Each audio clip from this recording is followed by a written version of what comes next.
When you plug in the Type-C cable, press the button but immediately unplug it, the program that automatically matches the power will be disconnected. And the heating rate at this time will be slower.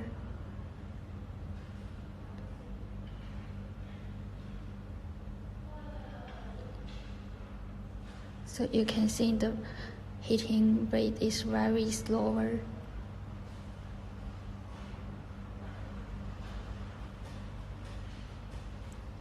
So what we need is to plug in and press the button, then wait the screen show AP and to the matched input voltage.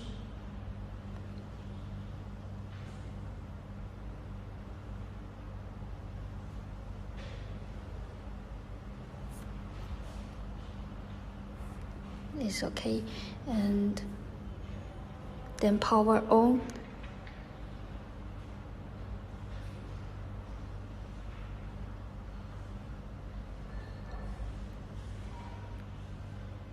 Then power on, and it will heating up faster than see.